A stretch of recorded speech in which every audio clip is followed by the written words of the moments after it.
Hello and welcome to episode 12 of the METAcast. It's been about, say a good, like 4.5 years since episode 11. Won't bore you with the details of what have changed since then. We've gotten rid of the scoreboard, so it doesn't matter. Doesn't matter what's changed. What matters is today I sat down and watched the first 2 episodes of the new TV series CLARICE, and I am a big fan of the Silence of the Lambs, so I wanted to talk about it. So, if you want to know my big, full-depth opinion of that film, because it's one of my favorites, you can go over right here, and watch episode 3 of Roast Tinted Review, where Connor and I talk about it in length, about everything that it does well and all that jazz. Let's show you again. So, Roast Tinted Review on all good podcast platforms. Plug. Besides YouTube. It's the one place that it ain't, because it's not a video podcast, but it'll be in the link in the description, so be sure to smash the like button and subscribe for all of that nonsense. So I love Silence of the Lambs and really like Red Dragon. Didn't like Hannibal. Was very vindicated this year when I realized that, oh no, everybody fucking hates the Hannibal film. Everybody considers that it's really shit, and that Ridley Scott didn't do a good job of it. And that Anthony Hopkins kind of felt bad for doing a shit job in Hannibal. So then I think only like a year later, as a trying to sort of make amends, they did the prequel Red Dragon that had been previously made as the film in the, I think, 70s called Manhunter. So that was why they didn't originally start with that film in the series to begin with. But it's technically a prequel in terms of chronological order of when it was made to the Silence of the Lambs, but it's not technically a prequel because as the novels go, that was just the Red Dragon was just the first novel and Silence of the Lambs was the second. But I really like Red Dragon.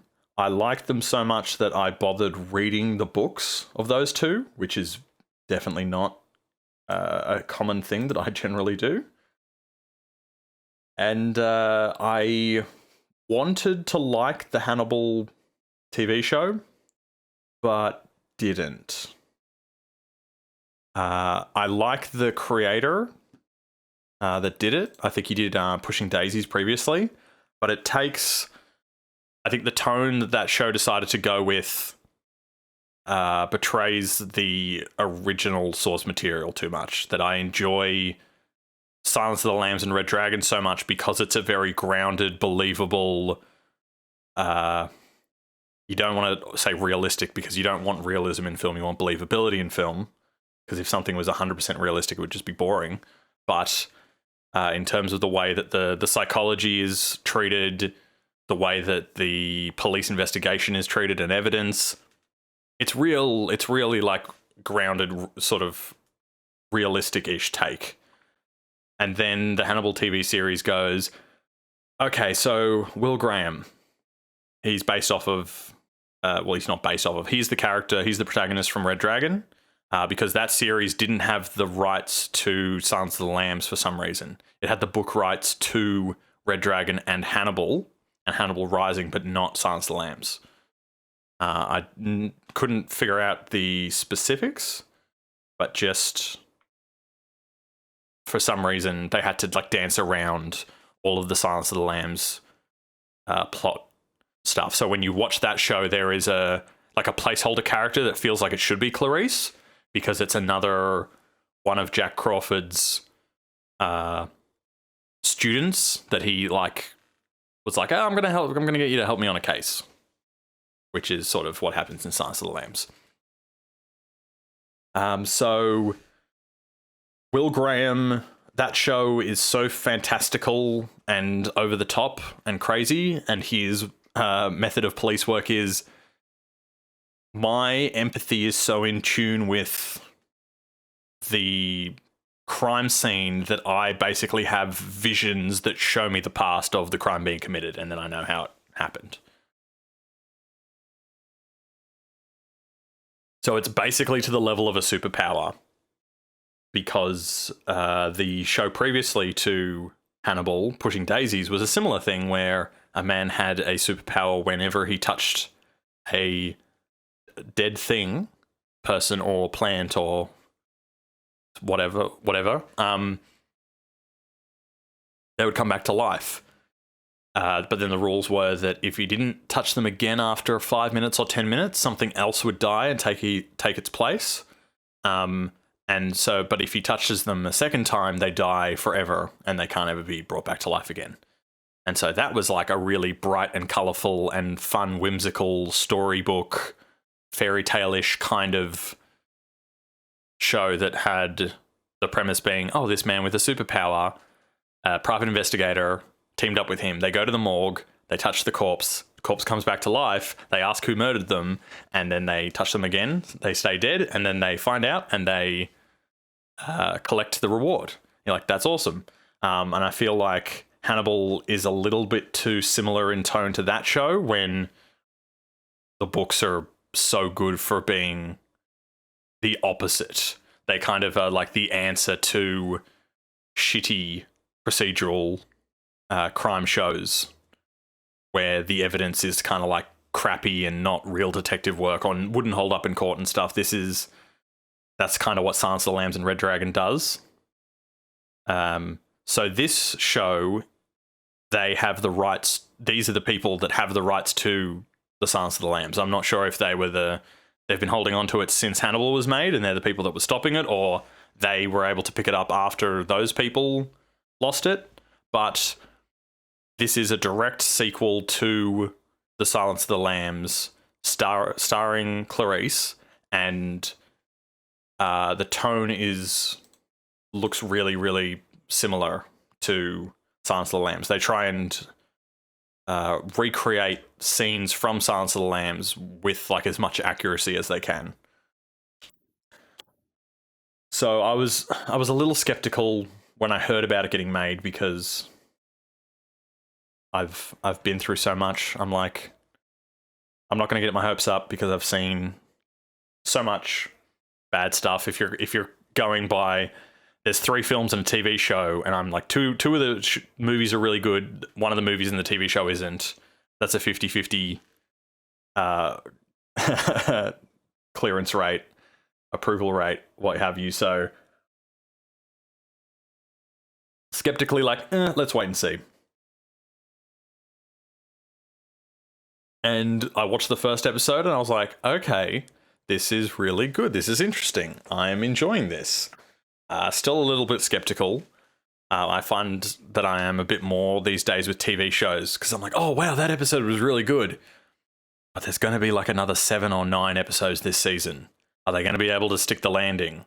Like, if it was just a movie, the movie's over and you're like, that was a great movie. Definitively, that was great. That's fine. But with a TV show, I feel more and more it's like, oh, wow, season 1 of that show was awesome. Oh, wait, they're making a season 2? I hope season 2 doesn't come out and be shit and then ruins the first season. So I was a little worried, then sat down and watched the second episode, and it was also really, really good and entertaining. So I'm like, okay, I'm in now. Let's see, let's hope that they can keep this going and it is consistently this good, and that they don't try and, like, there's always the worry of a TV show becoming too popular and then they're like, well, let's just keep making it. Like, let's, like Big Bang Theory or 2.5 Men, and just make, like 18 seasons of it. So it's set 1 year after the events of Silence of the Lambs, and Clarice is suffering from post-traumatic stress from the incidents with Buffalo Bill.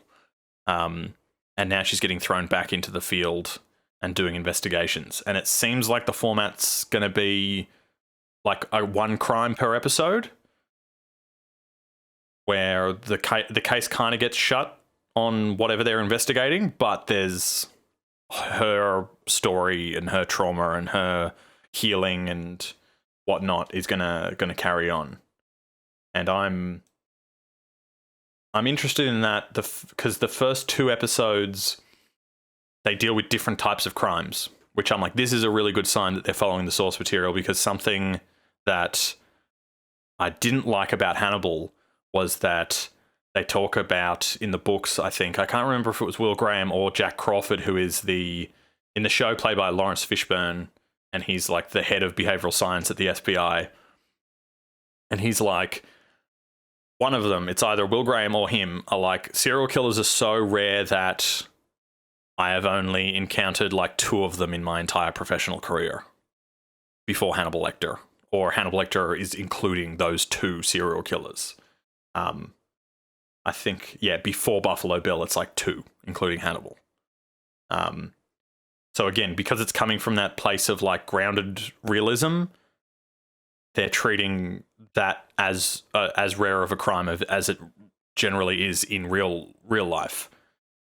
The show Hannibal, however, instead, it has a like murder of the week or killer of the week, but almost every single one of them is a serial killer, and they come up with like really kooky, creative ways of killing people for every single episode. And so the makeup and stuff is really impressive and interesting, but it lessens the importance of Hannibal, because Hannibal isn't caught in the TV show at that point, or they don't know that he's a serial killer. So the fact that he is a psychologist or a psychiatrist that is a mass serial killer who is also a cannibal and eats his victims is fucking bizarre and wild and totally out there, and like the craziest shit that they've ever heard of in the canon of the books and stuff. When you watch the show and you go through 2 seasons of like 20 to 40 of these killers every single episode, then they turn around and they go, oh, this guy eats people. You're like, is that even a crime? Like, it doesn't seem like that big of a deal compared to the shit you've seen in the show. And that's where I sort of like had a problem with it. I was like, this doesn't feel like, I think Hannibal is such a cool character because one of the reasons that the Hannibal film sequel wasn't very good was because it focused on him as a main character, and he is like a really fucking interesting side character. Sort of how like the first Pirates of the Caribbean, Johnny Depp, Jack Sparrow is like really a really fucking interesting character, and people like, we love him, but he's supposed to be the side character, and Will Graham and Elizabeth are the main characters. But then they went, and for the sequels, they went, oh, well, no, Johnny Depp will be the one that's in every single one, and it'll be Jack Sparrow's adventures. And then that Jack Sparrow bit wore really tired because he's not designed to be the lead. And Hannibal isn't designed to be the lead, and that's what they made him in that film. In Silence of the Lambs and Red Dragon, he is I sort of think of it like in crime shows, like the serial killers and the detectives that catch them are like superhero level status of protagonists and antagonists in that story world. Like, they seem like the super interesting characters that you're drawn towards, and everybody else just seems like, whatever. They're just like they're a mere mortal. Like, take it or leave it. They don't stand out as much. And Hannibal is really interesting because it's a story of like this cop trying to catch this serial killer, and they're like, let's get help from a different serial killer that we have in prison, who is a psychologist that can understand the minds of the serial killers. And so it's like a super extraordinary, interesting character. And so I don't like that they portray that with just like a crazy killer of the week, where in these first 2 episodes, at least, they haven't been the same kinds of crimes. They've been, like of varying different stuff. So there was like prostitution ring stuff in the second episode. And I'm like, this is cool. I like this. If this is just a story about her career going forward after Buffalo Bill and Hannibal, and the drama comes from like her inability to do her job to the full extent of what she can because she's suffering from PTSD. That's cool. And the casting is something that I'm really, really happy with. That sort of got rid of my skepticism fairly quickly. So the actress who plays Clarice in the show is Rebecca Breeds, who is an Australian actress who is from, I think, Home and Away. Yeah, couldn't remember if it was Home and Away or Neighbours. So she did like 4 years on Home and Away, which is, I think, where I recognise her. She's been in a few things since then. Oh, she was in Pretty Little Liars for quite a few years. And she does an excellent job. She's so well cast. Compared to, like, Jodie Foster was fantastic. She didn't come back for the sequel, and they got Julianne Moore, who just doesn't fit at all. It was just like, oh, Clarice was kind of a redhead. Let's get a different redheaded actress. And it's just like, she doesn't physically, in terms of like build, stature, proportions, or appearance, really look like her at all. Where this, they're going really, really hard on trying to make it look faithful. So she is as short as Jodie Foster. They're doing her hair like that. When I first saw the photos, that they just like slap thumbnails together of like, this person cast as that character, and they just take some random picture of them from like another show or just a paparazzi shot in public. I was like, oh, she doesn't really look like that. But I start watching the show and I forget that it's not the same. I'm just thinking of them both as the same character. It's so good. She does the accent really well, and it's like really specifically sounding like Jodie Foster's accent in the first film. And then also they cast in seemingly a main role for the show, but he has a very small part in Silence of the Lambs. Then they recast him in Hannibal because he had a bigger part in that, which I can't remember the actor's name in that one. But the character's name is Krenzler. And he was a little bit of a bigger role in the book of Silence of the Lambs, but they cut a couple of scenes in the film to like streamline it, which was good. And he's played by Michael Cudlitz, who is probably best known for, he is in The Walking Dead as Abraham with the big handlebar mustache. And he was also in Band of Brothers back in, what's that? God damn, ages ago, wasn't it? He was also in Prison Break. There it is. 2001 Band of Brothers as Bull. I remember him from that most because he is fucking awesome in that. But he's really well cast as well. I really like him. They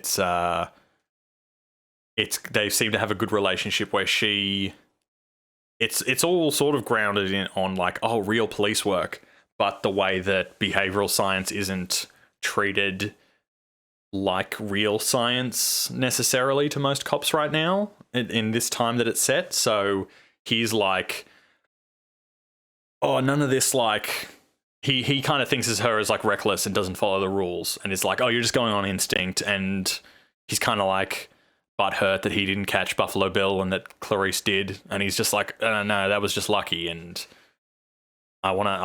you're too reckless. I don't want you to just go on like hunches and what's that word? Intuitions.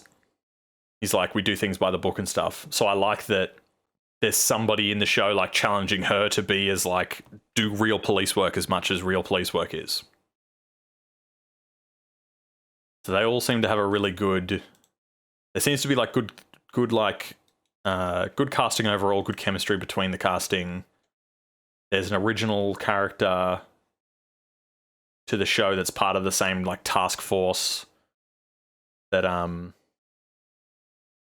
Clarice is in. What's his name? His name is can't. They just talk about him as his surname and I can't pronounce it, but it's like Thomas or whatever. And he's the actor is Luca de Oliveira, and he's really good in the first couple of episodes. I haven't seen him in anything, but I'm really enjoying like his performance as well.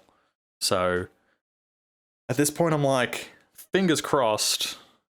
This seems like it could be a faithful like follow-up to Silence of the Lambs. There's been like one thing so far where they're kind of like expanding on the backstory that contradicts stuff that's already happened, where she's like, oh, my brother, and I was like, I was pretty sure you're an only child when you talk about your like past in Silence of the Lambs. I could be wrong because it's been a long time since I read the book, and there's a lot more in the book than in the movie. And that kind of stuff, I'm like, it's not like the biggest thing in the world, but it would be nice if they was able to write this whole show with the constraints of what's come before it and work with that and not have to contradict it. All of that stuff afterwards, like, I'm happy for them to completely contradict everything out of like Hannibal, the TV show and the film, of all the stuff that's like set past this point in time, because I'm just like, nah, I don't like it. It's not very good. And in terms of the Hannibal film, people don't really like it either. The Silence of the Lambs and Hannibal was written like 10 years apart. And it's considered basically that Thomas Harris wrote the Hannibal novel immediately so it could get adapted into a film. So he adapted the book into the screenplay. And I think it was like the following year or something. It was like immediately after the book came out, they were like, boom, movie's in production and we're doing it already. So it's I've like listened to like the trial of the audiobook of it, and I'm like, nah, this sounds really bad. I don't even want to like read the book to see if the book's better than the film. It's just because it's like everything just seems to be like the wrong